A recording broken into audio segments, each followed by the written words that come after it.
O, di ba? Kay tagal mong niligawan yan.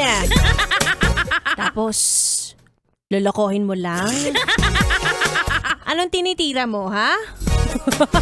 Nakakaloka to. Anyway, I am back mga yes, friend. It's me. It's a girl, DJ Ganda Wanda.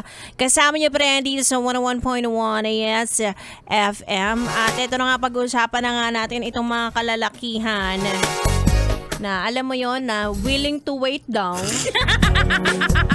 Tapos lagi nilang sinasabi, alam mo, walang kaso sa akin kahit ligawan kita ng ilang taon. Sige, pag-antayin mo ko, kawawain mo ko, walang kaso sa akin. Gusto ko yan, gusto ko yung pinaghihirapan. Diba? Tapos usually, sila din yung mga tao na kapag nakuha na nila, wala na, bored na sila.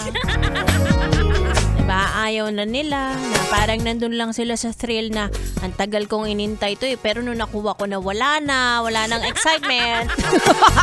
Hindi na ako excited. Mga ganyan, diba? Kakaloka. Kaya sinasabi ko sa inyo, wala yan sa tagal ng ligawan, ano?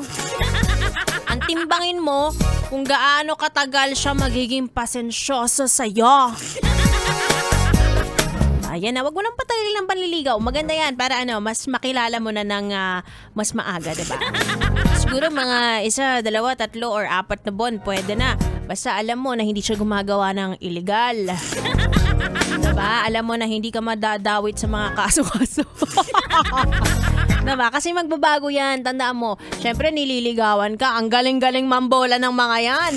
Pero kapag nakuha ka na, ayun, mas mahilig pala siyang tumingin sa iba ka. Lalong-lalo na kapag may jowa na siya.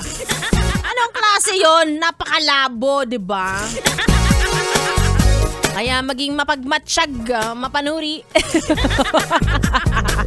Diba? At hindi ibig sabihin ay jowa mo na, hindi ka na mag-a-assess. Dapat pa rin, tinitimbang mo pa rin at mas lalo mong kinikilala ang partner mo araw-araw. Kasi iba-ibang version yan. Promise, kung may halimaw na hindi pa yan na ilalabas na ako, ilalabas niya yan bukas, maghanda ka. Malaki yung halimaw niya. Kainin ka niyan. Eto na isa pang halimaw din. Malaki ang halimaw. Makakasama ko na sa aking pagbabalik. B-boy! B-boy, sabi ni Joshua, bakulaw yan. Ay, oo! Alam ko talaga. Tuloy-tuloy muna natin ang ating tugtugan dito lang sa station number 2 sa Metro and Mega Manila. 101.1 Yes FM Solid. O giliw na rin